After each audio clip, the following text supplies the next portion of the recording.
Now in its 10th year, this is Gabnet. Talk like you've never heard it before.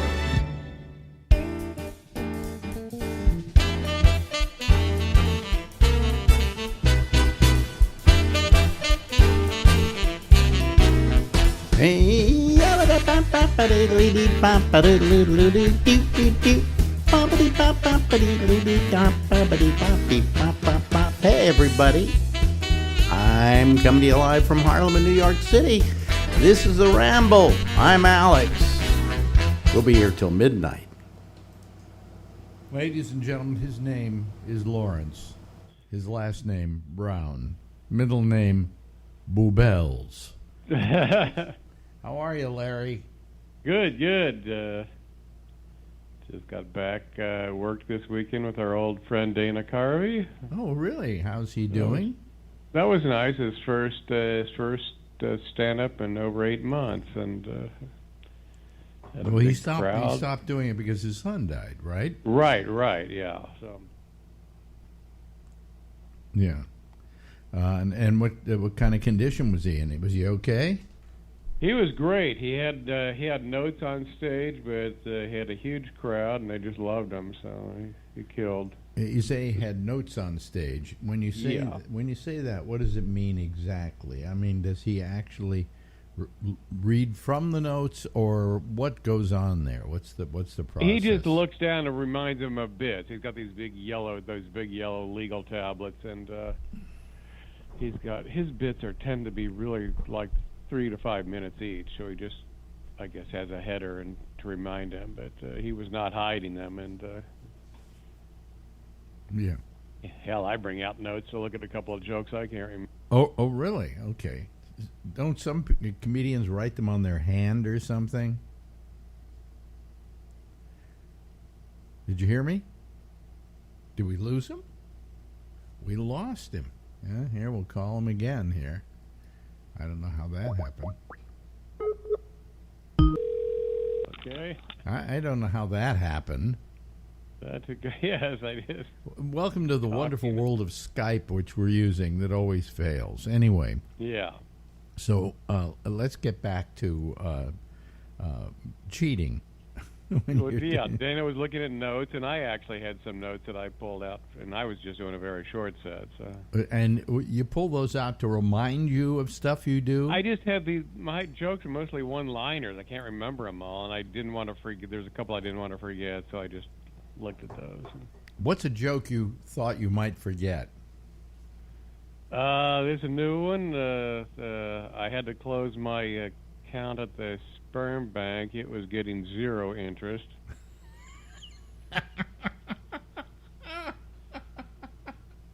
Which someone told me was a good joke. It's a great joke. It's a great joke. And I don't know that I've heard it anywhere else. Isn't that a problem for you? I mean, don't you worry when you write a joke, hey, have I heard this someplace before? Yeah, that's right, and that can happen to anybody. So. Well, I mean, you see somebody, they tell a joke, maybe 5 years ago, and all of a sudden you write a joke, and somehow you remember that joke, but you don't remember that joke was one you heard before. Yeah. You know? Yeah. Has anybody ever come up to you and said, that's my joke? A couple times, yeah. Yeah. Were they nasty about it, or were they just trying to... No, they were actually... they were very civil, and I just said, "Oh, sorry, I won't do it again." Well, one of the biggest things in comedy is, and the most protective things is people don't want their jokes being done by other people. No. So anyway, And the trouble with one-liners, they're so easy to steal. So. Mm-hmm. So where did you do this little gig?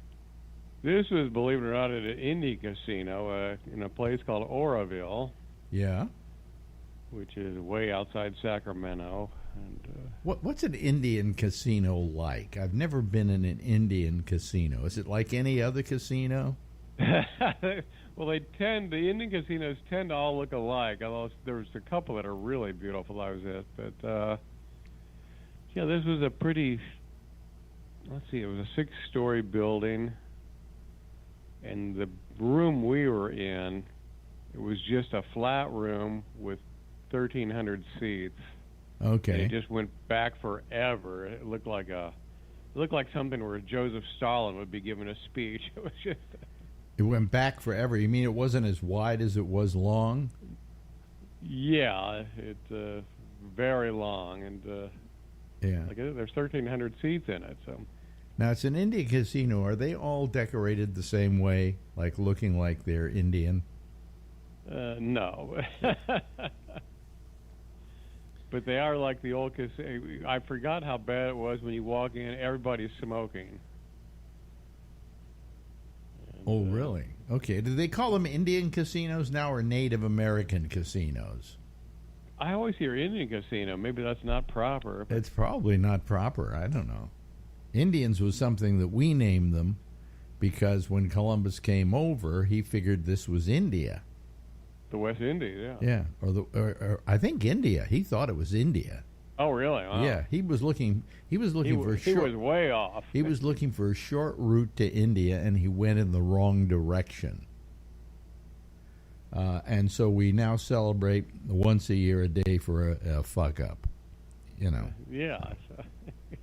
I mean, and you know, there are places where they don't celebrate Columbus Day anymore. It used to be big in San Francisco, and now it's become very. Well, in San Francisco, Columbus Day kind of translated as a Italian holiday.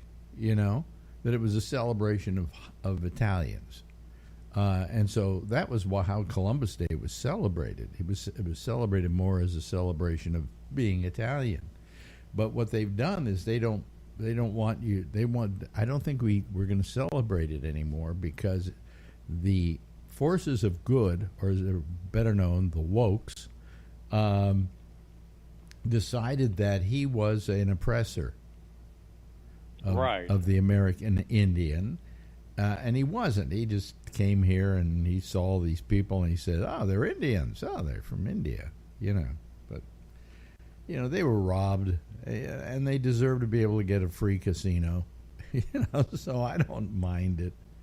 Yeah, I forget how long they've had them. I guess for the last 20 years or so, maybe 30. Yeah, the only thing I could never understand, and please forgive me, folks, I'm not saying anything about the Native Americans here as disparagement, but their Indian art that they sell is terrible. I don't like it. It's just, it doesn't work for me. Uh-huh. How about you? Yeah, I don't. The art I don't like is the South American ancient. Oh, that stuff. Art is, that stuff too. Yeah. Yeah. Well, it's like the Indian art. It's the same thing. Yeah. You know, based on the same cultures, because it's all Aztec and Inca, and Inca Dinka do whatever. Anyway, so you play a casino. When you go to the casino, you don't gamble, do you? No, I used to. I used to like to play crap, but I don't do that anymore. Yeah, why go there, get paid by a casino, and then give it all back to them? Well, that's the way I think Vegas got a lot of their money back from their performers, because the performers would gamble, and some of them had horrible problems. Yeah, and you would think that the casino, like if Frank Sinatra went out and gambled away his entire salary for a week at the casino, you would think they would just spot him that, because he's Frank Sinatra. He's making you money, you know. But then again, I don't know if that would. I wonder. I'm not a gambler, and I wonder if they said to me, "Okay, you can come in and gamble and lose as much money as you want, and we won't take it from you." Okay. I don't know if I was a veteran gambler, that would be interesting to me, because isn't part of the thrill the ability to lose? Yeah, I think the psychology I've read is that most gamblers, they want to lose, but subconsciously. In other words, they keep going beyond winning. Yeah. Yeah. Like if you win a bunch of money, then you don't stop, then you're an idiot, right? Right, exactly. So anyway, so you played this place with Dana, and it went over good, did it? Went over great, yeah. Yeah. Do the Indian casinos pay well? Yeah, they paid monstrously from what I heard. Oh yeah, but do you get paid by Dana or do you get paid by the? Dana pays me, so. Oh, okay. So Dana gets the money, and then he has to produce a show for them for that money. Right. And you're part of that show, so he has to pay you. And is he good pay? Oh, the best, yeah. Oh, okay. Well, I like to think I used to be the best, but you know, I paid well, didn't I? Tell them You out paid there. very well, Come yeah. on, folks, listen to this. Did I pay you well? You did. Yeah. The best payers I had in comedy were you, Dana Carvey, Felipe Esparza, and Rob Schneider. Right.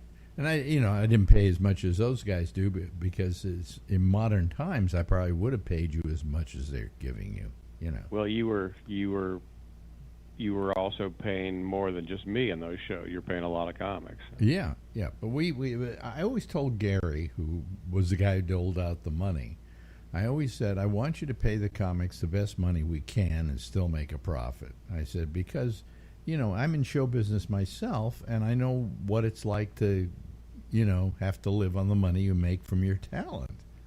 And I don't want any of these guys to ever come back and say, oh, boy, Alex Bennett, he doesn't pay well at all.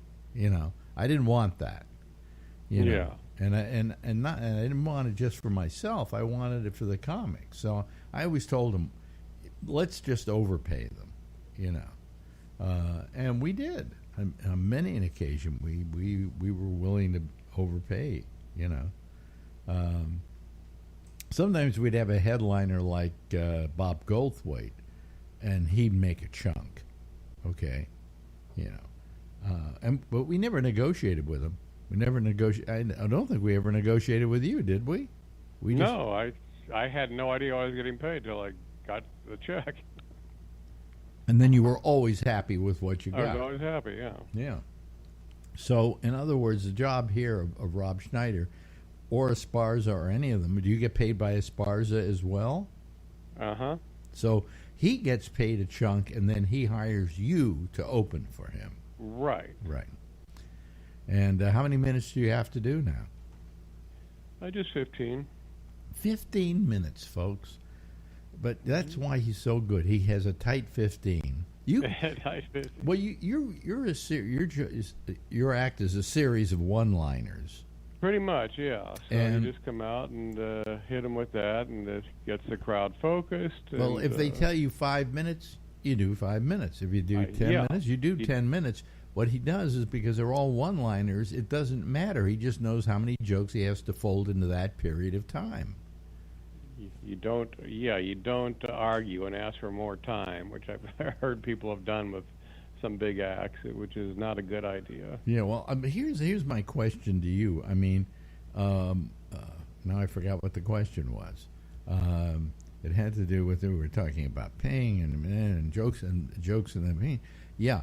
If I had to tell you, do your optimum. In other words, what amount of time is your optimum? What would you like to do in order to have the best possible act on stage? I'd say like that 15 minutes I like, yeah. 15 minutes is good. Yeah. Mm-hmm. 20 minutes you wouldn't mind. And then after that I'm in the weeds. Now, most comedians go on and do, what, an hour? How long did Dana do? He did an hour, yeah. An hour. The headliners always expected these days to do an hour. That's the Netflix length of time, okay? Mm-hmm. And so he's got an hour's worth of material. So you really could never be a headliner. I do have over an hour, but it's not. I wouldn't be happy doing that in front of a big crowd. Well, also, would your act, I'm asking, this is not being nasty or anything like that, but your act, it seems to me, has to be in a short form. Because you have a very distinct character that's very low-key, and that's funny for 15 minutes. For an hour, people might get a little tired of it. Yeah, I think that's why I understand the most comics that make it big have a really high energy level, and I think you have, for like you said, a long set, you have to have that. Well, of course. I mean, but you got to also have that much material.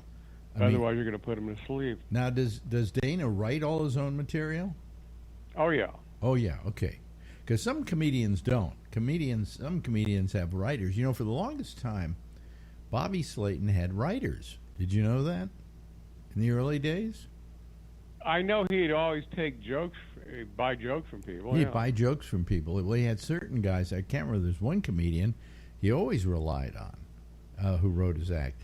But after a while, they all started kind of disappearing or giving up on the business or whatever, and he started writing the act himself. So now he writes his entire act. He was afraid in the beginning to write his act. Really? Yeah, because he didn't think he was that good at writing material. And yet now I think all his material comes from him. I haven't talked to him about it, but I don't think he has writers any longer. No. You know. But I think he will still, like, if you got a good joke and he wants it, he'll buy it from you. Oh yeah. If I went to him with a joke, he'd probably want to buy it. Although does he? Well, you know what he does do. He's known as his what he's billed as. He's billed as Bobby Slayton, the what?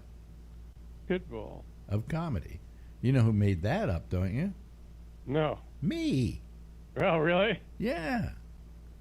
He must like it. He still uses it. No, I asked him once. I said, "You do remember who gave you that?" And he went, "Yeah, who?" I said, "Me." He says, "You're right. You're the first guy ever called me the Pitbull of comedy." You know, and it wasn't anything that I sat down and wrote. It was just, I introduced him once, and I went, "Here's the Pitbull of comedy," and it stuck. Now he's great for an hour. Oh, he's good for an hour. He could do an hour and a half if he had to. Mm-hmm. But then again, he's kind of an exhausting act. An hour is about enough for him, and you're exhausted. Exhausted. Well, you know what I'm talking about when you exhaust an audience. Yeah. You can be too funny. You've got to build. For instance, you don't do an hour, but I'll bet you that if you ask Dana, he builds dead spots into his hour. Every headliner I watched, actually, they do that. It's usually around about the 45 or 50-minute mark. It's like a fighter that goes on the ropes and kind of relaxes for a while. They really slow it down. Yep. And then the last 5 minutes, they bring it back up again and close. And then they close with a big laugh. Yeah, because I think you have to, you got to pace it. You can't be like bang, bang, bang for an hour. So. Yeah. But yeah, you're right. I've noticed all the comics I work with. I've noticed that. It's kind of like sex. 50 minutes. It's kind of like sex. You can't be bang, bang, bang for an hour. Yeah, you gotta take a breather. Yeah, I mean, I remember I always created a dull spot in my sex, and then I did it with I had the big finish. Okay. Big finish. At least that was the excuse I used for the sex being bad. But I mean, what the hell? Well, Dana was telling me he thinks because now we live in the age of no attention span that he thinks comics doing an hour on Netflix is way too long, and nobody wants to watch anyone for an hour anymore. I always like the HBO half-hour comedy hours. Half hour is good. Yeah. Half hour you can do. You got your best material. You're in, you're out. Nobody gets hurt. But every time you do a special, you got to come up with a whole hour's worth of new material. How do you do that? Oh, it's impossible. I think it's impossible, but people do it. Chappelle does it all the time. But Chappelle gets up there and is very conversational, and his stuff isn't. I don't know if he really does. Chappelle do jokes per se?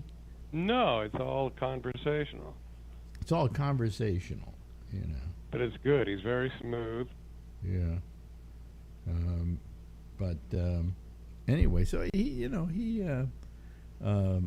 it's a hard job you guys have. People always think it's so easy. Oh, you just go up there, you tell some jokes, you go home, you get the check, right? But it's not easy. Yeah. Carvey was saying Jay Leno's mantra was write jokes, say jokes, get check. That's it all. Is Dana still married to the same person he's always been married to? 42 years, Paula, yeah. Wow. Now there's a success story in show business. Yeah, he's, I probably know about 3 or 4 people in my life that have been happily married like that. It's a real rarity. He's had an unusual career in that I remember there was a period of time where he was very sick. Do you remember that? Well, he had the botched surgery in Marin, yeah. Yeah, he had a botched surgery. And how long was he living with that botched surgery? It took a while to get it fixed up. That happened in 98, and he was out for, it was maybe a year or 2. Wow. And what kind of operation was it? Heart or what? It was open heart, where he had a clogged artery, and the surgeon went in and repaired the good artery.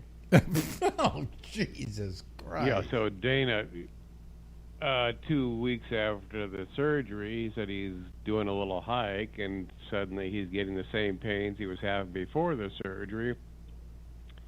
So he goes down to Cedars-Sinai, get another guy to look at it, and oh yeah, you still got a clogged artery. They played around with the good one. Oh, so had to have the. He said he was so pissed because he had to go through that surgery again, like 3 weeks later. You know. Yeah, but he survived that okay, and he's all right to this day. Right? He did. He's in great shape now. He's probably And then he had. He was the healthiest comic I know. He had this. He said it's a genetic thing that caused his cholesterol to just go crazy. Oh, really? Yeah. Son of a bitch. Well, and then recently his son died, which... that was... I think that's the first... He hasn't performed since then. Well, it was suicide, right? It was a drug thing. Drug thing. Well, I consider people who overdose suicide. Because they know when they're using it that eventually that's a possibility, you know. And it's if I did drugs, like heroin, I would have to say to myself, eventually I may overdose. Well, especially with fentanyl all over the place now, I guess that's really deadly. Yeah. But I'll tell you something. A lot of times they say the drug addicts love the overdose, provided they live after they're through with the overdose. Really? Because that's the ultimate high. You know, that's why we got to legalize heroin, and I'll tell you why. Because if it were controlled by the government, we wouldn't have anybody die. But it's when you have to go to nefarious people in order to get your drugs that you don't know exactly what you're getting, and the doses change from dealer to dealer, and what they cut it with is from dealer to dealer. Today, of course, fentanyl is the big problem. That's why I never did drugs. I just couldn't believe that people would be buying shit from the street. You know, who knows what the hell you're getting. Yeah, all of that's from the street, no matter what you're buying. That's why I'm glad, for instance, marijuana is legal now. It is almost too legal. I mean, what I do now, every night to go to sleep, I have a vape, and I do a puff off the vape, and that helps put me to sleep. That's the only way. I won't get high during the day. God knows I feel dizzy and disoriented enough just with my neuropathy and everything that I don't need another drug that's going to do that to me. So, you know, I don't do drugs anymore, but I do that. And all this stuff is like they have gummies, and they have the vapes, and the this and the that. And yes, you can buy joints, but who uses a joint anymore when you can use a vape? It's the lazy man's way of getting high. So it's all changed, you know. I remember pot in the old days, you pretty much, the only thing you didn't have quality and that you were worried that they were lacing it with was nothing. It's just some pot was good and some pot was bad. And I remember, do I have time to tell this story? Not really. I'll tell it next time. Okay. We'll pick it up on the. So you've never been a drug user at all, right? Not at all. Have you ever tried any of them? Not really. I tried cocaine a couple of times when I first got it because the '80s, everybody was doing it. And what did you think of cocaine? It didn't do anything for me. It made me a little. The last time I did it, I think I did it 3 times. The last time it made me kind of nervous. I thought, ew. Yeah. Oh well. Why would I want that? You know. Yeah. Well, you did. It was amazing how many people were doing it in the '80s. Where'd you do the cocaine? Tommy T's? Holy City too. Anyway, we gotta go. We gotta go. This has been fun. It's always fun with you, ladies and gentlemen. The opening act for just about everybody. America's opening act. Larry Bowles Brown. Thanks, Larry. Thanks, Alex. Now in its 10th year, this is GabNet. Talk like you've never heard it before. And that's Larry Bubbles Brown, and I'm Alex Bubbles Brown, and let's see here. Oh, we have a couple of people waiting to come on here. Hello there. This is where we start talking and getting our people together. Let me see here. Let me just adjust a few things here. There we go. Just a little bit lower. Okay, just a little bit lower now. Yeah. Oh, okay. We got some good people here. Got some really good people here. Watch this. Let me see here. I will go at mid-all, and we will start seeing them coming in here. You see? There we go. There's Charlie Wallace, and there's Kevin, and there's Jason McKinney. Hello, Jason. How are you? How's it going? Yeah, good. Good to see you all. Anyway, let me see here. Let me put my earphones on. I think probably that will work better. First of all, I want to before we get going any further, I wanted to mention the deaths of 2 more people I knew. One lesser than the other. One that died yesterday, and I really liked the guy. He was a cool guy. And that was my mind's a blank now. Oh boy, I feel like Trump. I mean Biden. Biden. Excuse me. He was in Texas, and he was sang songs and things like that, and he ran for governor. And my good friend, whose name I can't remember right now, but I knew the guy quite well. Anyway, somebody'll put it up here. As long as it wasn't Willie Nelson, I'll be happy. No, it wasn't Willie Nelson. No, we're surprised he's still alive.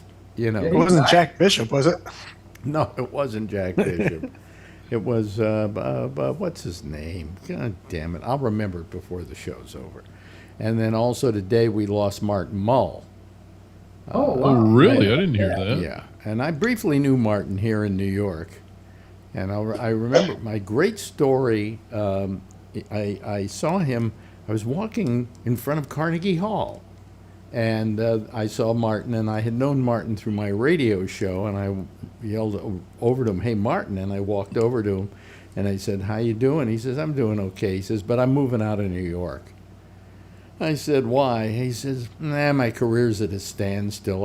I think I'm finished in this business." Then I said, "Well, don't worry about it. You know, you got a lot of talent. You'll survive." And he went out to California, and he did a thing called Fernwood Tonight. Yeah. And from then on, his career was movies and everything, you know, and he did very well. Martin Mullen is fabulous furniture. Martin Mullen is fabulous furniture. Sorry to see him die. His daughter wound up being one of the producers and writers on The Simpsons. Oh. That's right. Yeah. So anyway, so he's dead. But who's the other guy? God damn it. Oh God. You know, when I'm pushed to come out with these names, he was basically a country singer, but he ran for governor, and he wrote a lot of really kind of funny songs were his thing. Oh well. Not the guy who's like, you pissed me off, you fucking jerk. No. Jeez. I might still even have one of his albums. You what? I might still have one of his albums. He only did a couple, I think. Whose albums? Martin. Oh, Martin Mull. Martin Yeah, Mull's. yeah. He had a couple albums. But I'm trying to think who this other guy was. Who's the other guy? Come on, come up. I mean, with this guy I really knew better than Martin. Oh God. Did he actually have any song play on the radio? Oh yeah, yeah. Can you think of a song? No. I swear, I feel like now I understand. I feel sorry for Joe Biden. Well, I felt sorry for him last night when there we go, Kinky Friedman. Oh, yeah, I couldn't think of his name either. That's who I thought you meant too. Yeah. And it took Jeff to hold up the picture for me to remember. Pam showed it to me on the New York Times today. Yeah, Kinky Friedman, and his Texas Jew Boys. Yeah. Yeah, it was the name of the group. And he ran for governor down in Texas. And if I had lived in Texas, I would have voted for him. You Yeah. would have been one of the Jew boys? Huh? You would have been one of the Jew boys? I would have been one of the Jew boys. Yeah. But he's gone. So, whatever. And it looks like Joe Biden's gone. Boy, I'm telling you, when you've lost the New York Times, you've pretty well lost your most ardent supporter. The New York Times today said that if Joe Biden really cared about America, he wouldn't run. He'd put somebody else in there to run for president. I was hoping he would have at least came out today and said, you know what? I had a cold last night, and I took some medicine, and I was stoned out of my fucking gourd. I would have been like, hey, all right, I get you. I understand. I can let this one pass. Let's see how you do on the next one. Yeah. That codeine But- really hit you. Right. but what Trump would have said, see, I told you he was going to be on drugs. Yeah. Yeah. He have obviously won. was sick or something, but, that was embarrassing. Yeah. Well, that's what they said. The spokesperson came out and said that he had a cold. Well, you know what's interesting, and I told the guys this last night after we talked. I had to go out last night for some reason. For about a half hour, 40 minutes, my radio was on the CNN, I think, and they were replaying the debate, and I heard maybe 20 minutes of it while I was driving. Listening to it without seeing it was pretty. It made Trump sound twice as bad, and Biden not as bad. At least a section that I heard. Now, it was only just a section. That's why I wondered about some of that, because there were points of times where, even Trump did come out and say, like, what did he say? Because I didn't really understand what he was saying at the end. And there was a couple of times where he did kind of go off into a mumble. Yeah, and it didn't look great because he stood there, he'd stand there and had that deer in the headlights look. But if you were listening to it, you wouldn't know that was going on. Well, it wouldn't be as bad. And it was a lot different. But I'm sure there were certain parts that were hard to understand Probably. anyway. Probably, yeah. Like But when he went Trump into that sounded like whole shit. thing where he answered one question to one. He wound up answering a question about immigration when the question was about women's rights, to choose and whatever. And Who's that? Trump. Biden. I Yeah, mean, well, Trump did that all night long. well, no, what Trump did all night long was any hard question he was asked, he'd answer another question. Yeah, and he lied about it on top of it. He'd lie about it, but he just completely went off the deep end. Charlottesville never happened? Yeah. Trump straight up said Charlottesville never happened. Like that was all just a lie. It was all fake Oh, news. and I never had everything. sex with a porn star. Right. Yeah. I don't should've- even think your supporters don't believe that, Should have brought up grabbing pussy too. Yeah, well, I never don't think said that. I don't think Biden was any shape to go after him last night. For some reason, he was off. And I understand it. I mean, I'm his age. I'm older than he is, and I just couldn't remember Kinky Friedman for crying out loud. I understand. I also understand that the ability to not be able to debate is not a qualification for president of the United States. Correct. And it never I has. A also lot of people are understand saying that. if Biden was 6 feet under, I'd still vote for him over Trump. Me too. Uh-huh. But hell, I was the head of the debate club, and I should be president of the United States. What? That doesn't qualify you. So I mean, it to say that that was the end all. I mean, if I were Biden, I wouldn't have done the debate at all. I would know my limitations at this point in life. But look at him at the State of the Union. You would not be saying if you see him at the State of the Union and then you're thinking about the debates. I'd be like, hell yeah, go do your freaking debates, man. Because State of the Union, he was on it, man. That's why they kept on saying he was drugged up. I don't know if you saw him speaking today. Yeah, He was on down in teleprompter. South Carolina somewhere. In both cases, he had a teleprompter. And when he has a teleprompter, he's fine.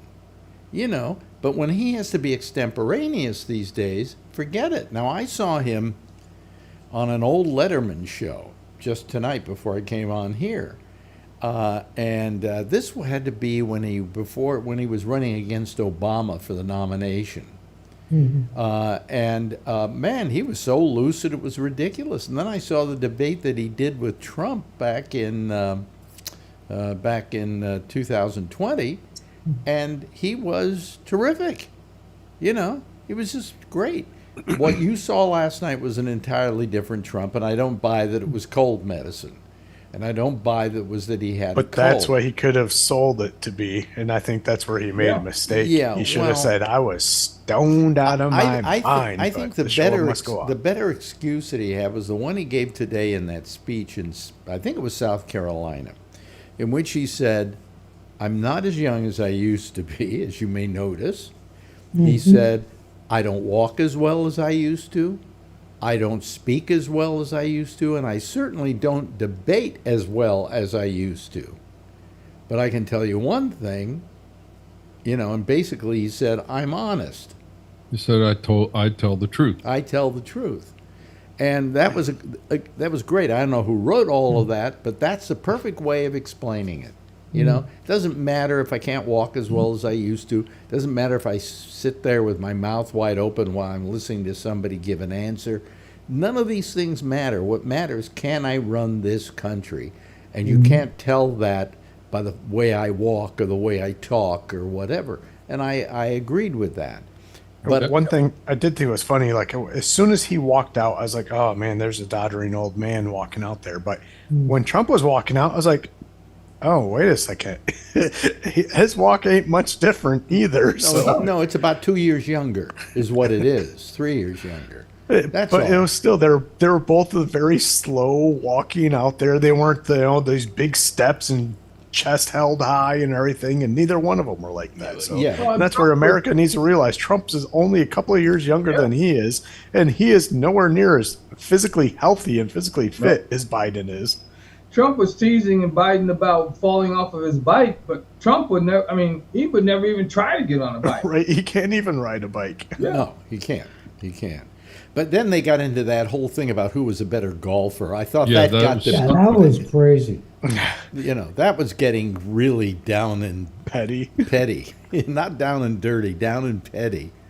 But I mean, I don't think America's ever going to see another debate like that again. So I'll tell you what my ultimate hope actually is. So the Republican convention is before the Democratic convention. We had this one debate before the convention, so all the Republicans can all be pumped up about Trump. Trump did a really good job. He made Biden look like a fool, so they're going to vote Trump in. The Democratic convention is going to be a little bit later. Biden might say, "You know what? I'm out. Get somebody else in here. And then they're stuck with Trump, and then we get somebody who we can pick. Well, you know, what's his name? The Raging Cajun. What's his name again? Carlin? Carlin? Oh, James Carville. James Carville.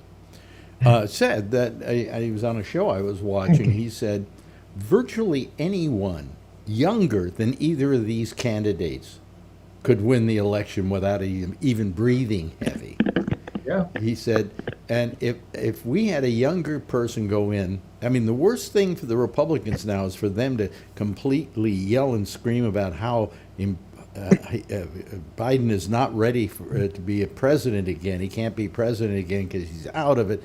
Because then we'll just swap him out for somebody 30 years younger than Trump, okay? A good guy, I think, is Gavin Newsom.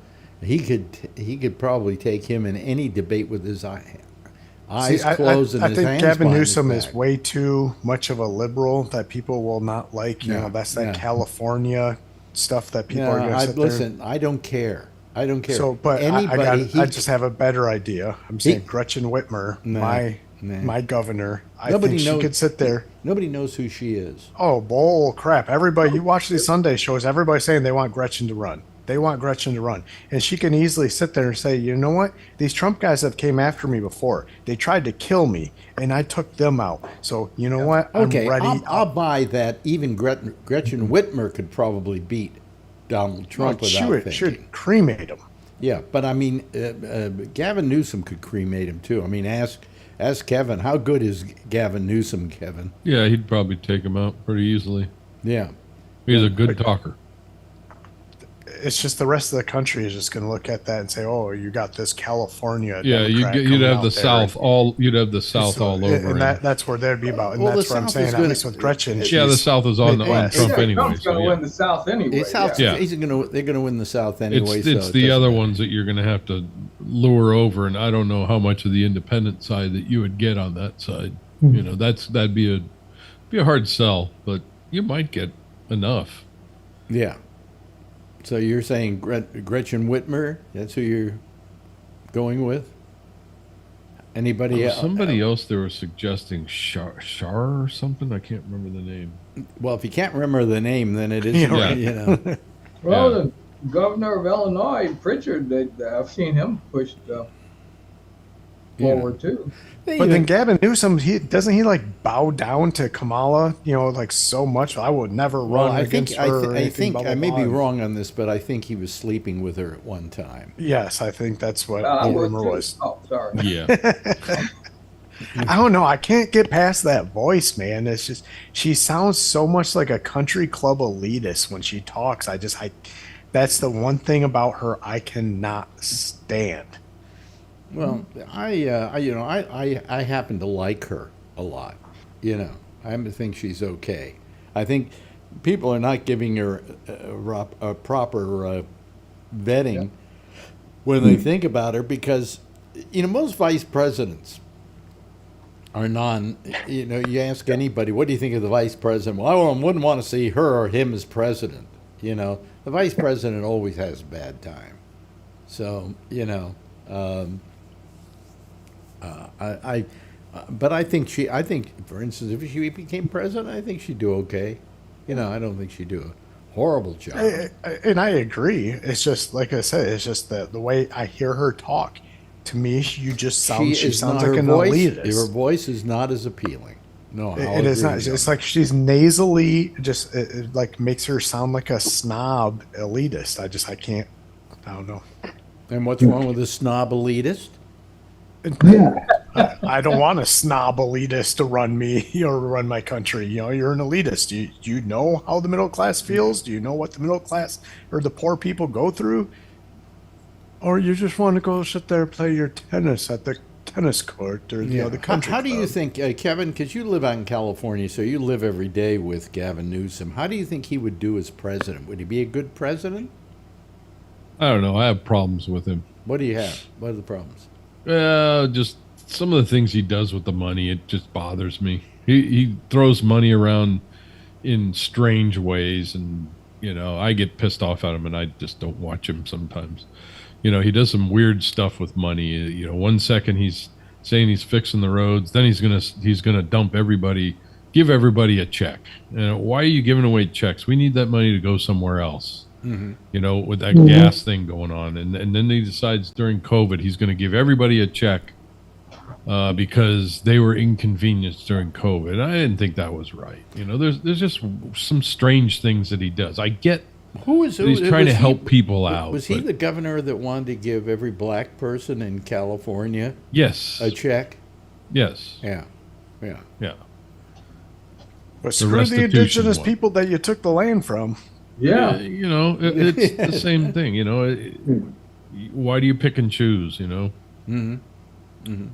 It's frustrating. He might also have sometimes, another problem, slight problem, is that I do remember that when he was mayor of San Francisco, wasn't there a little problem with he and his wife and him cheating on her with her best friend or something like that? Yep, that happened, and then I think he did fool around with Kamala at the time too. Not that time, but around that time. But Trump fools around with all the time. She was the DA. She was the Doesn't DA. make it right. She was the district attorney of San Francisco while he was the mayor.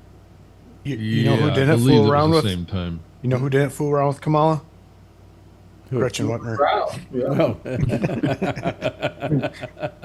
How do you know? The only thing I like with my my governor too, like she does at times, like she tries to put on this like northern accent where she like sounds like she's from like Fargo, North Dakota. Oh, don't you know? Take out the boat.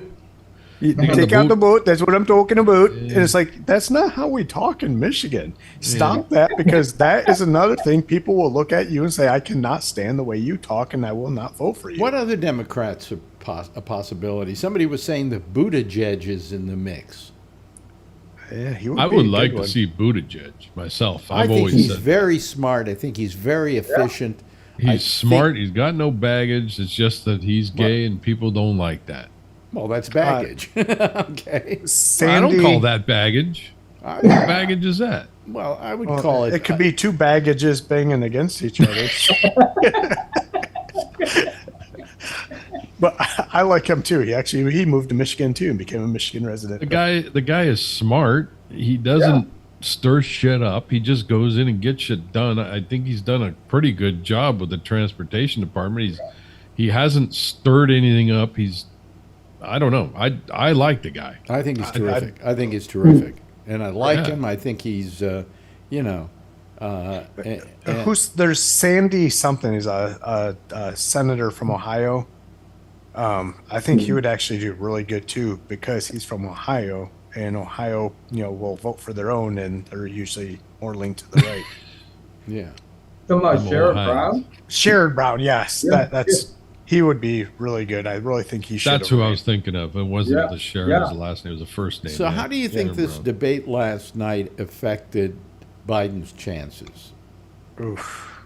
I don't think it's as bad as it was, because Trump did so bad. I think he did as bad as he could have. He didn't improve anything. Well, let me put it this way. Let's say I got to say something about Trump last night. He came out intact. Okay, not to you and I, because we know a lie when we see one, and we know when he's playing his little games and his horrible stuff. But to his base, he did just fine last night. Sure, but that's been there. I mean, they think he's God, and he didn't change that. Did he bring anybody else on? No. One or two, maybe. The numbers are saying that he didn't bring a whole hell of a lot on. If he did, and then let him go a few more months and see how many he'd drop off again. I think those numbers, from what I was seeing today, and I watched Fox all day long today. Well, as much as I was, because I wasn't home a lot. Give me the spin there. They're just God has resurrected. Jesus is resurrected according to them. He was there. He did everything. And my wife's calling me. I'm going to have to hold off here. I'll be back in a minute. Okay, we'll see you. Yeah, bye. Pussy whipped.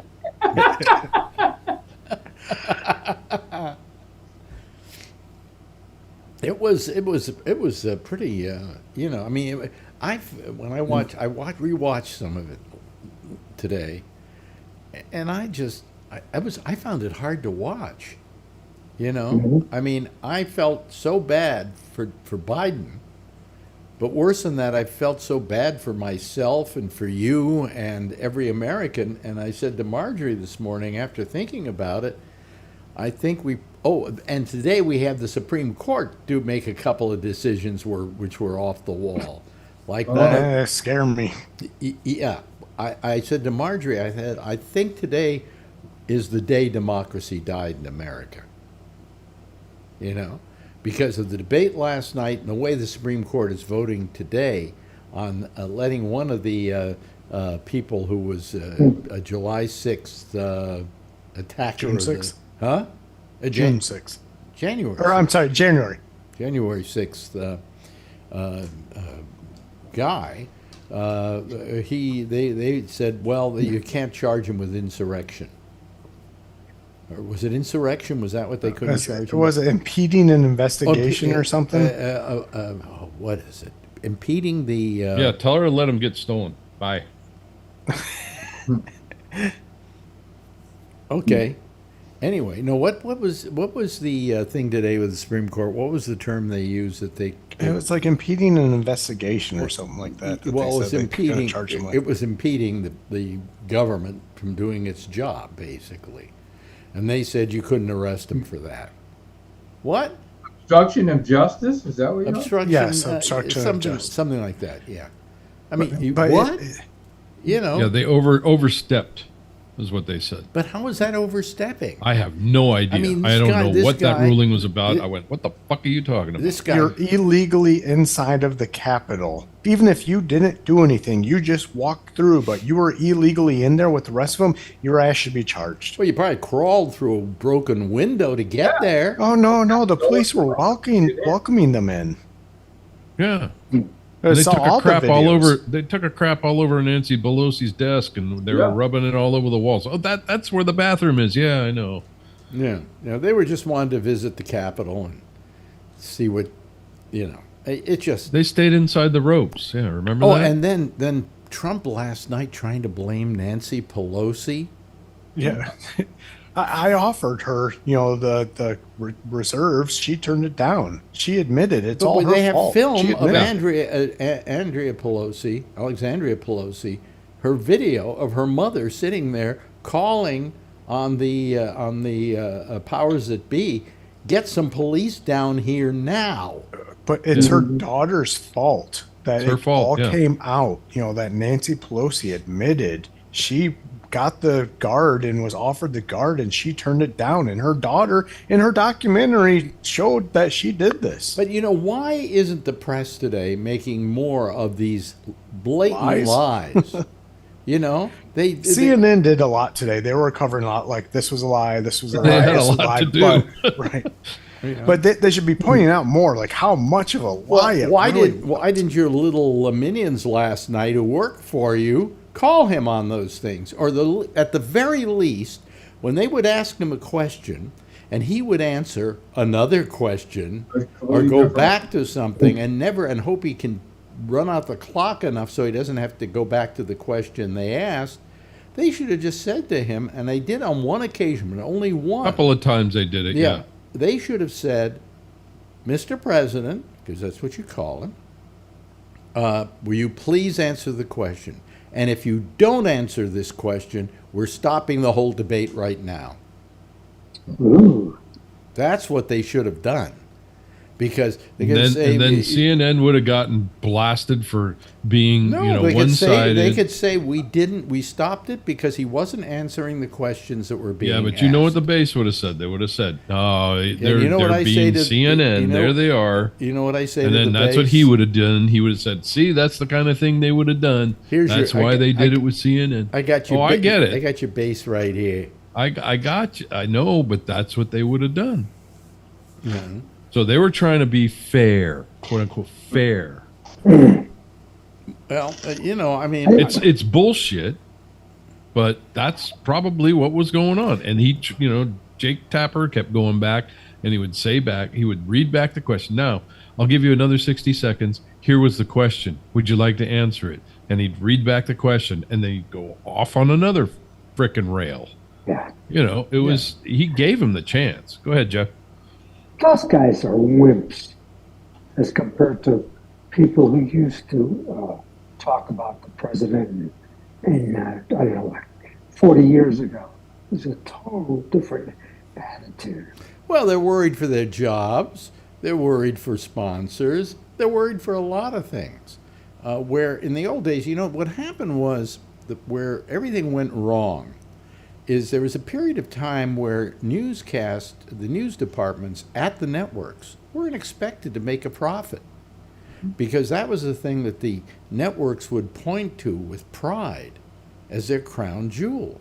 You know, look at our news department. We have CBS used to go, CBS News, it's the Tiffany's of news broadcasting in this country. They never made money. CBS never made money off of CBS News. And then one day, I can't remember what it was, but it started making money, a little bit of money. And they figured, we like this. This has got to be a profit-making organization now. It came out of deregulation, didn't it? It was part of Reagan's when he got rid of the fairness doctrine and all that stuff. Well, no, that was another situation altogether. This was... It was that during Reagan. This was where they started saying, we're going to make money out of these news departments. And then the whole thing changed. They say that before because they were required to have the news department in order to get their license renewed every year.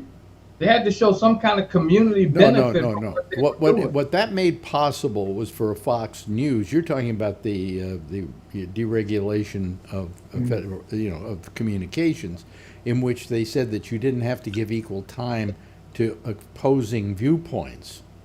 That was actually Clinton, wasn't it? Yeah, the first person to take advantage of that, oddly enough, was Rush Limbaugh. As soon as that happened, he saw an opening to start doing a talk show that was a right-wing talk show. That's not to say he was right-wing. He saw that as an opportunity, and he in those days, if I said something on the air politically, we had to have somebody with the opposite opinion to come on and argue it with me, and so that came to an end, and so you had all this biased programming. But this was something else that happened, and I'm trying to remember what it was. It was the first thing that really made money for them in the news departments, and they decided news has got to be money-making from here on in, and so it's a profit-making venture now, and because it's a profit-making venture, all they think about is the profit margin. As soon as those two guys walked on the stage, that was money-making for them. They didn't have to do anything else. I thought that was going to get the biggest ratings of any debate ever. It didn't get as high a rating as the debate in 2020. Got about 20 million less people. Huh? Yeah. I didn't see what kind of ratings it got. I wish it had gotten less, then they wouldn't have seen Biden do what he did, Yeah. But, I just wonder how Biden feels today, knowing what went on last night. I mean, if you could be a fly on the wall. Man, he stopped by the Waffle House on the way home last night. Did he? Yeah. Really? Why? Be with the people. Be with the people. I see. Grab himself a waffle and some chicken. I mean, did he know how badly he was doing? Oh, I'm sure he did. Are you sure of that? See, here's the thing. I'm thinking that why won't he say, okay, today I'm going to not run, and let's get somebody in here who can just clock Trump's ass, okay? Well, and the reason he may have been clouded on the way out, but I'm sure he's gotten a little bit of education overnight.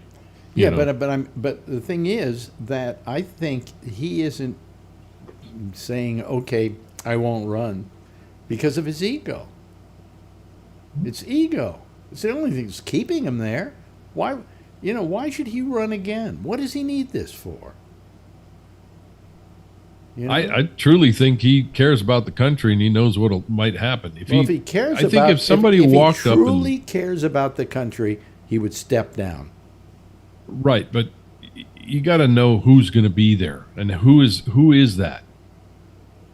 Yeah, That's the thing. We don't know what's going on over there. We don't know what's going on outside the Biden door. all kinds. Who's standing there going, "I'll take it for you, Joe"? Who's standing there doing that? But all kinds of Democrats are imploring him to quit. They're saying, "Yeah, do it, step down," but who's saying, "I'll take your spot"? They're too That's afraid the to problem. say that too, though, and that's just where the too That's loyalty the problem. thing They're is. too afraid to say it. Well, if they said that, that would be more fodder for Trump to say. Even these guys don't believe that Biden can do it, and that just makes things worse. Well, yeah, like I said, who knows what's going on behind closed doors, too?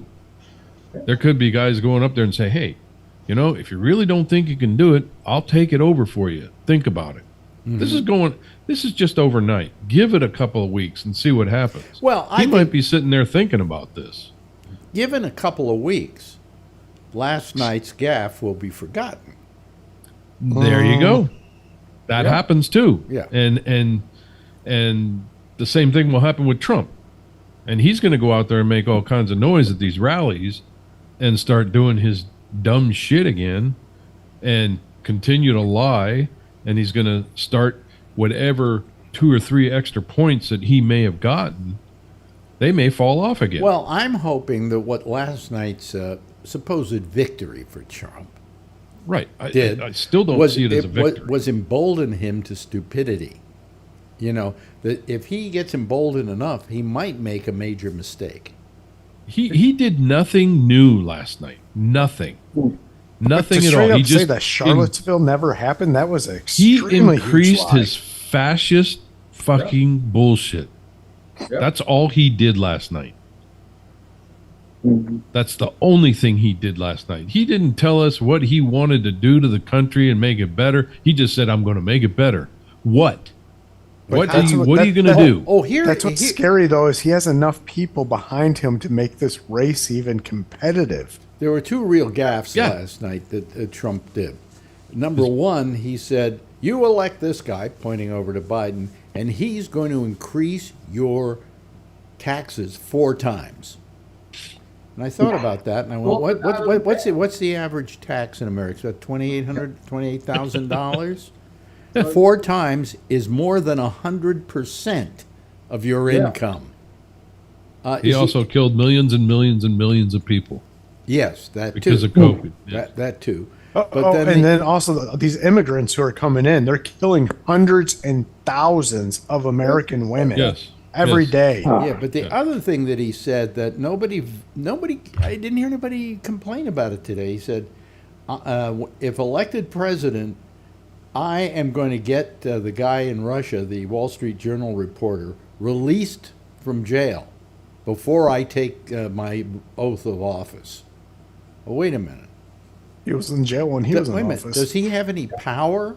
No. Until he takes office? So how's he going to get him He ain't out of supposed there? to be meddling in foreign affairs. Yeah, he literally will be meddling in foreign affairs. But the one guy from Michigan was already arrested in Russia while he was in office the first time. He's been in prison for over 5 years now. The first mention guy, that. Yeah. But what I'm saying is, there was something else he said he would do. It was before he reaches January 20th, he'll have him out. And also before he reaches January 20th, he was going to do something else. Ukraine war. He was going to end the Ukraine war. Oh, end the Ukraine war. Yeah. How can you? It would never have started if he was there. Wait a minute. You're not president. How can you do Correct. that until you're president? Correct. And same old bullshit. Yeah.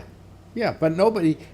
I mean, we had a guy there who could have made him be honest, and that was Biden. But he wasn't too coherent last night. And wasn't able to do it. But he should have called him on those things about doing things before he becomes president. He can't do any of them. Would have been a good comparison to compare Nixon with the Vietnam War and his secret tapes. Jake Tapper could have added a question. Well, how can you do that before January 20th? Well, he could have just said something like that. They weren't going to get that brave. No, Okay? they weren't. They weren't going to get that brave. They were there, it was to make CNN look good, who looked like shit this morning. Everybody Yeah. was complaining about how they handled it. But then again, it's a thankless job because no matter how they handled Yeah, it, you're not gonna- people would have complained. It's I don't know. I don't know. Personally, I think it was a pretty even thing. We knew that Biden was going to come out and he was going to be funky, but he was a little more funky than we thought he would be, and we knew Trump was going to come out and spread his fascist bullshit, and he did. Yeah. So I don't think it was that terrible. It was just a plain old, good old shit show, Yeah. and that was it. I was watching today. The Jon Stewart did his thing after the debate, and it was taped like all Trump had to do was not be an asshole. He was talking about like how all Biden had to do was not stutter, not pause, not look old. He kind of dropped the ball on that, and then he's like, and all Trump had to do, he didn't have to do anything except for not be an asshole. He would have to look wide awake like Don Giller is right now. Hello, Don. Oh, sorry. Biden is not quitting. He had a terrible night last night. So did Reagan with his first debate with Mondale, and everyone was saying, "What the hell's going on?" Don't panic. So did Obama against Romney. Yeah, Obama. And Romney, but right. Obama was only in his 40s.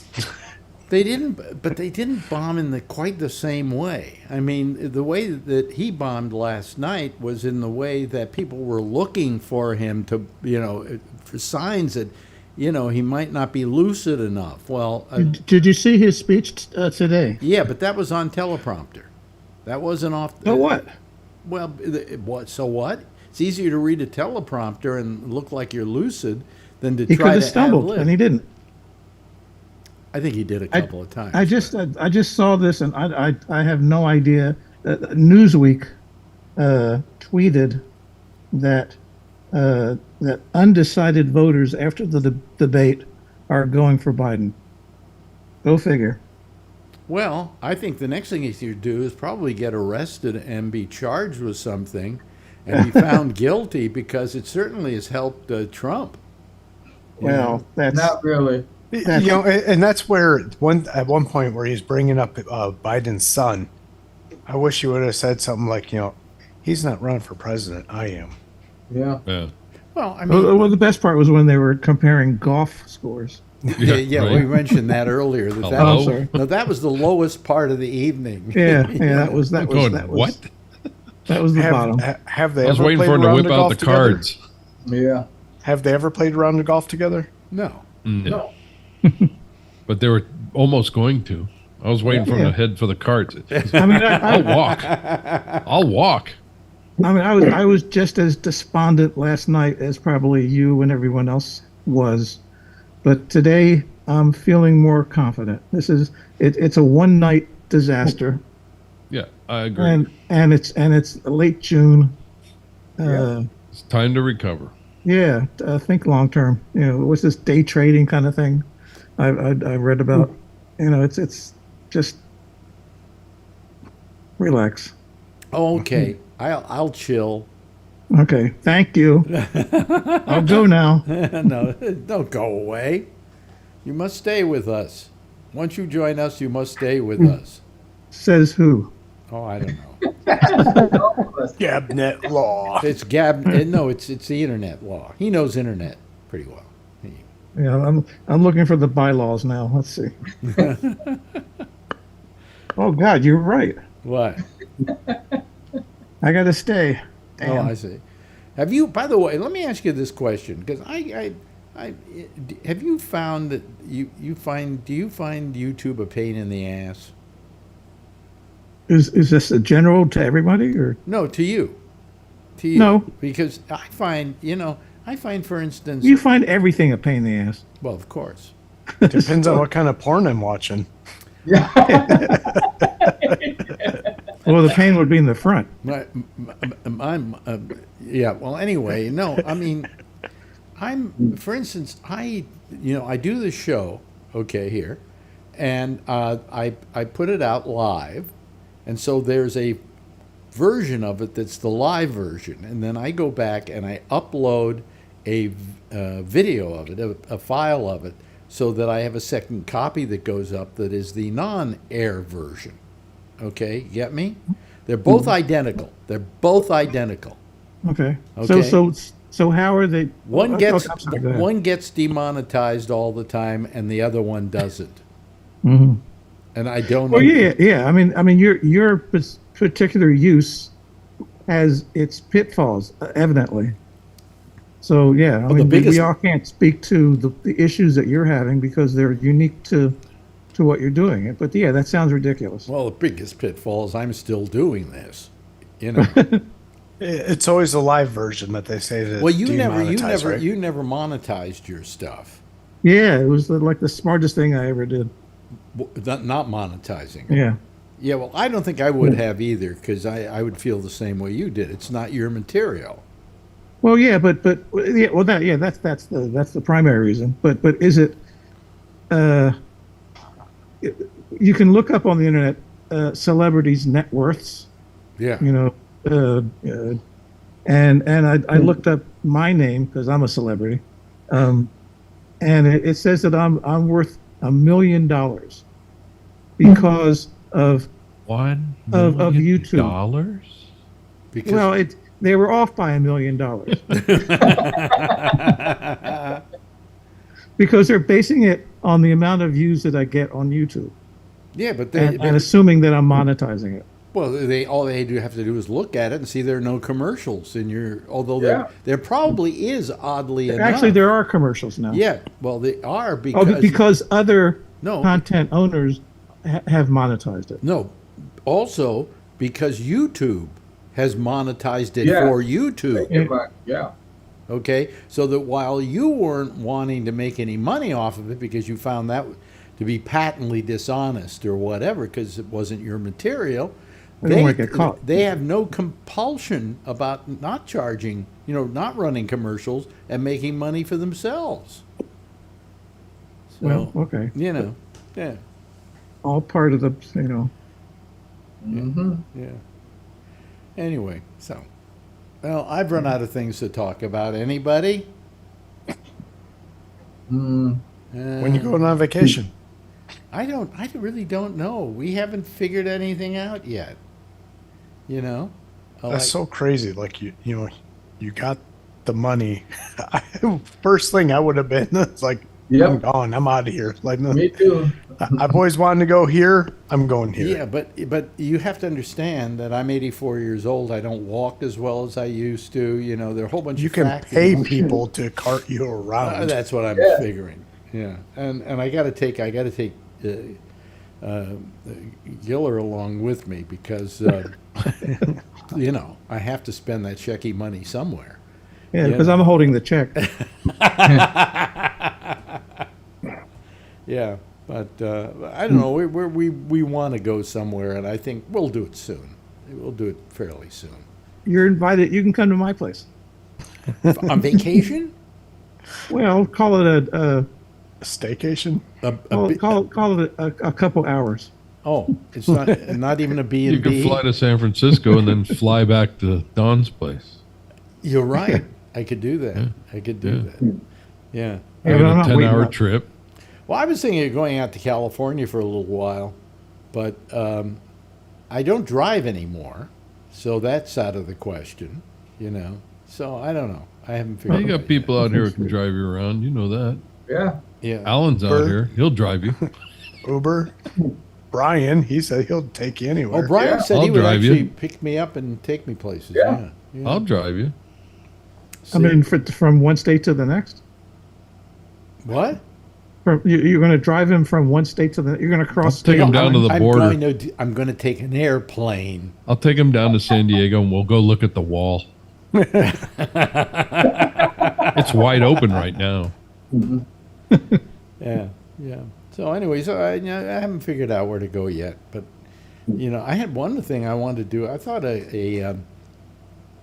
of a house in like Italy, rent a house for, a month. That's where I'm at. Like when I love going to Mexico. And I always go to the resorts, but like I'm done with it. I'm over it. Like I think I want to go to Mexico and rent an Airbnb and stay in like downtown. Well, I'd like to get a villa in Italy for like a week or two. Right? Yeah. Hey, you can afford it now, man. I can get it for about $5,000 a week. Do it. And also because they hold so many people, I can invite all you guys to come out and join me. Woo-hoo. Yeah. And nothing worse than having to spend a vacation with me, but that's your problem. Gabnet Live. Huh? I'm on the no-fly list, so I can't. Are you on the no-fly list? Yeah, yeah. Actually, I haven't flown since '92. What? I hate flying, and the ID, the state ID that I recently got, there's plain and there's enhanced, and the plain one won't get you on a plane. You need to get an enhanced. Oh, you need that real ID. Yeah. You gotta have a little symbol on it, or else. Well, I don't have that yet either. I have no. I got my driver's license. A driver's license, and I think it has one of those things on there. Yeah. Yeah, if it's valid, It does, yeah. You have to apply for it, so it probably doesn't. Right. Because I was thinking of going to visiting a couple places in Ohio, but They don't let you out of the state. well, yeah, under an assumed name. But We you call haven't Ohio flown. the You slower lower. you haven't flown since '92. Yeah. Wow. And boy, are my arms tired. Well, I used Don't to, worry, the planes haven't changed at There all. was a time when I could order up a seat on a plane in an instant, get on the plane, and go somewhere. But you can't do that anymore. It's just too much. You just got to pay for it. Well, Come on, you can do that. well, The later you order a plane, the more it costs you. yeah. Well, You can get on. I just figured. All right, I- so- Wear your pajamas. I told Marjorie, screw it. Let's just get on a plane. Let's just, call the airport and, What's available? what's on available it. and where's it going. But then once I get there, we got to have a hotel. Yeah. So I got to figure that whole one out. We'll find out. And then Once you get there. you got to go through TSA. Well, you go to Europe, you got hostels. You just knock on somebody's door and say, "Hey, can I stay here?" Remember those? I'm hostile enough. I know people used to do that. Remember the days when people used to do that? They just go to Europe and say, where are you going to stay?" I don't know. I'll find out. Yeah.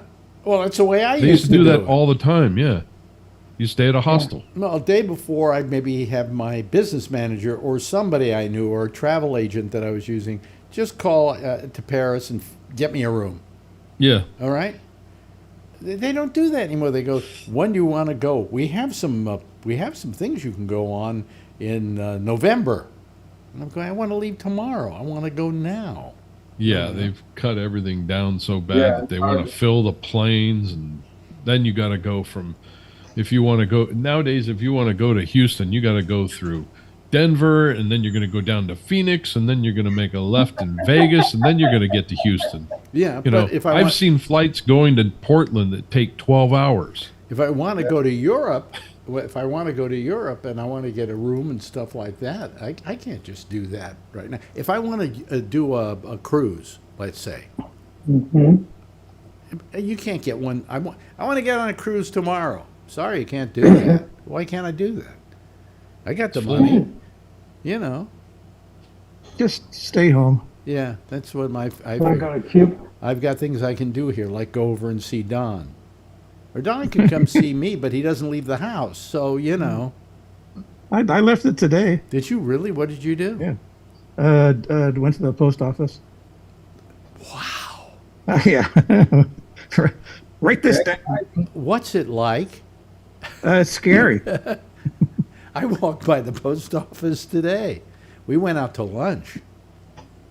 Which one? Maybe I didn't. Maybe I avoided you. The Morningside branch on 116th Street. Okay. Between Adam Clayton Powell Jr. Boulevard and whatever the other street is. Yeah, that's where I was. We just lost, what's his name? Oh, well. We lost somebody, yeah. Yeah. I don't know. What happened to him? Are you coming back? Like you can hear He me. went on a cruise. Yeah. So how's the weather up there in Connecticut? Today was nice. Wednesday. Really? It's nice. Yeah. Oh, okay. Should come over one day. Yeah, we should actually. Yeah, there you go. You get on the train and I'll pick you up wherever you go. Yeah, we get the train at 125th Street Yeah. and go up to Connecticut and Yeah. Could spend over a couple of days. How far is the is your home from the train station? On the train, the, I mean, it would require you just a picking half up. an hour. Oh, half an hour. Yeah, yeah. Where do you live exactly in Connecticut? What city? It's called Oxford. Oxford? Oxford. Yeah. Wow. well, that explains the accent. Oh, Jason It's a very just interesting place. Jason just wrote and Because many said years ago, Jason's it was a Jason's computer died. Ah, Yeah. mine might die. Huh? So I've been having trouble with mine where it just crashes. Oh, wow. Wow. I hate it when computers crash. I was having trouble with this computer before we went on the air. My picture was flashing like crazy. It does this every now and then.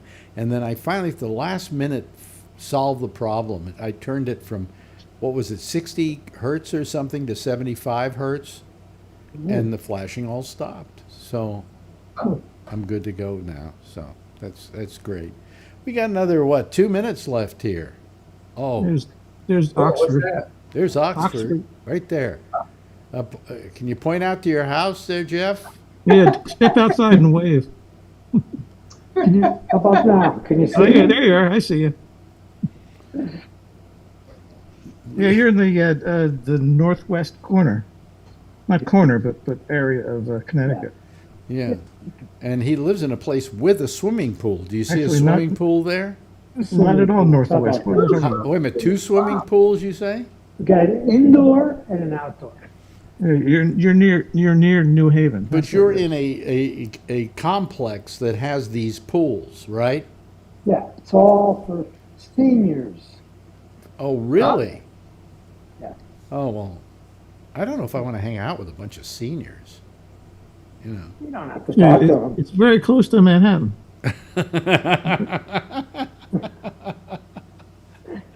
I got nothing against seniors. I had a lot of fun when I lived in the senior communities. Yeah, yeah. Do they play pickleball now in their area? Right. Well, it's fun, yeah. I don't want to go anywhere where they play pickleball. I'm sorry. Hey, you don't have to look. Play darts, Huh? play poker. Play darts? Yeah. Things Yeah. like that, right? Mm. Yeah, absolutely. Play cards. Yeah. Card, yeah, lots of card games. Well, this There is you what's go. called, Oh. folks, stalling for time on the Alex Bennett You're back to Ramble. you're back to staying at home. Stretching. Huh? Yeah. Stretching, yeah. Now let me start playing the theme song here. There's the theme song. Everybody can hear it. Do you hear it, folks? They don't hear it because there's something that Zoom does that prevents music from going out across. So anyway. Hey, listen, thanks to Jason McKinney for having joined us tonight. His computer crashed on him.